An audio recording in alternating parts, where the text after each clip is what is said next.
Черная маленькая птичка помогает слону прорвать абсцесс, но через пару дней происходит нечто шокирующее.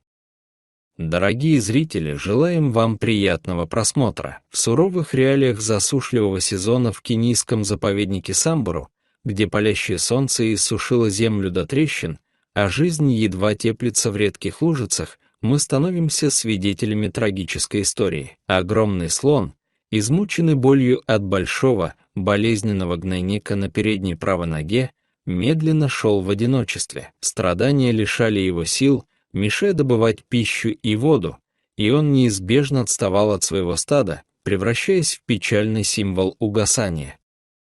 Его потухший взгляд и поникшие уши говорили о глубоком отчаянии и истощении.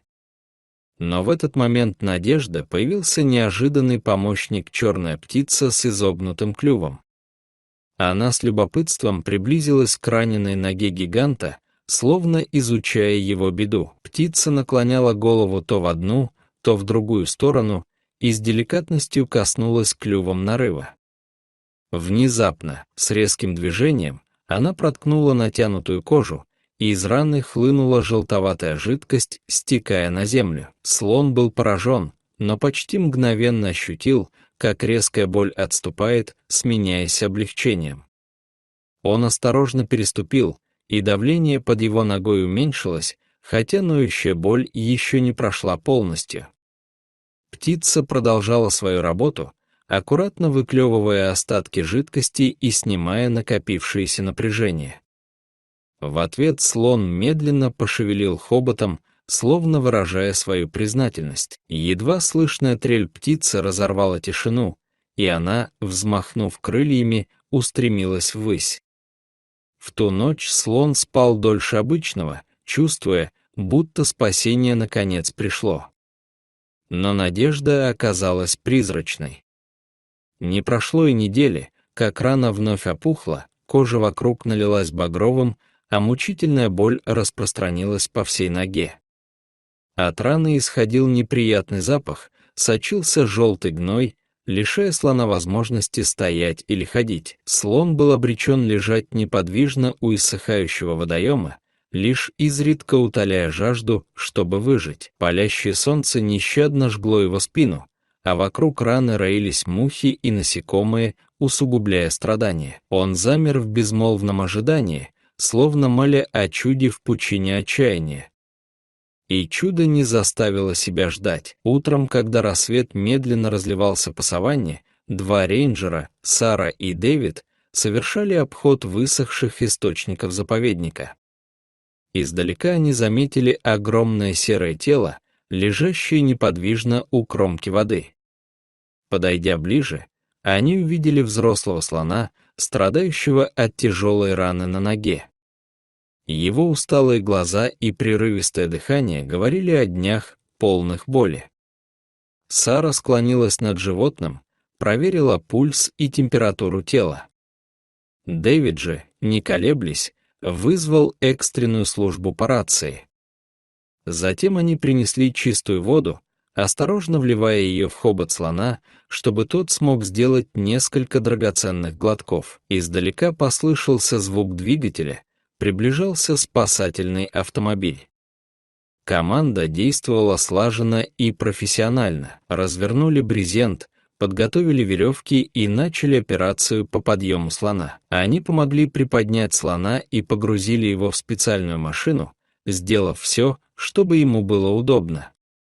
Дэвид сел рядом с его головой, постоянно проверяя его дыхание и состояние. По прибытии на станции рейнджеров их уже ждал ветеринар.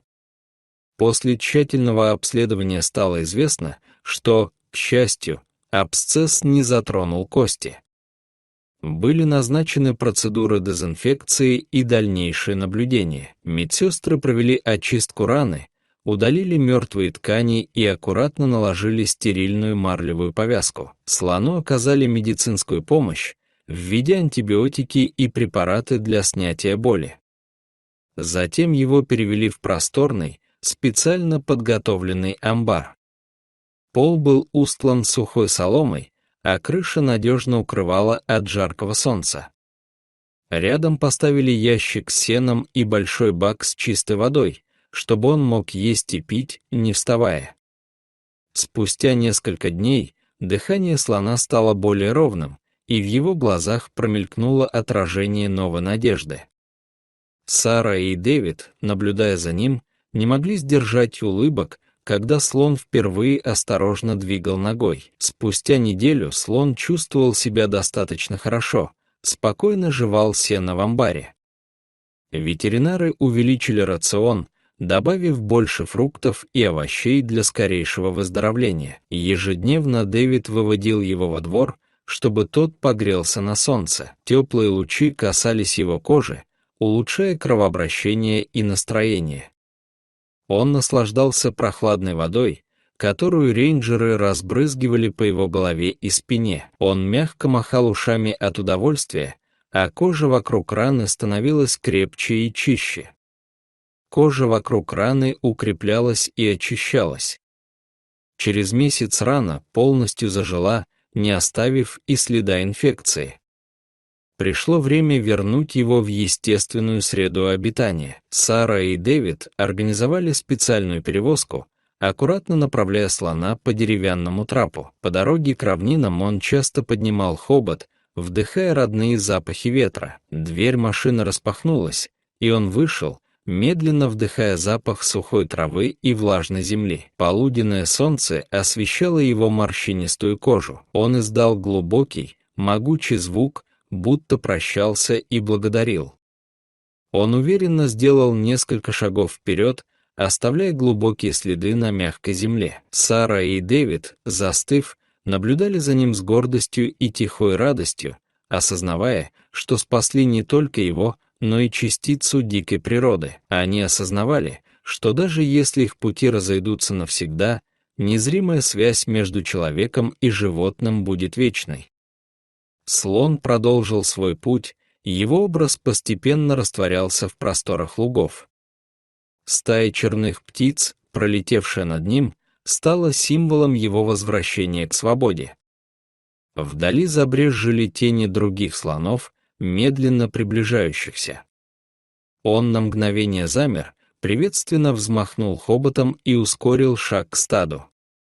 Гул их переклички разнесся по равнине, нарушая дневное безмолвие. Теперь он вновь обрел свое место в великой семье, перестав быть изгоем. Ален и Дэвид вернулись на станцию, унося с собой это простое, но глубокое чувство счастья. Последние лучи солнца окрасили небо в завораживающие оранжево-розовые оттенки. Эта трогательная история о слоне и черной птице еще долго будет звучать у вечерних костров, напоминая нам о ценности каждого мгновения и о том, что даже в суровой пустыне доброта способна творить чудеса, возвращая свободу. Дорогие зрители, какие чувства вызвала у вас эта история?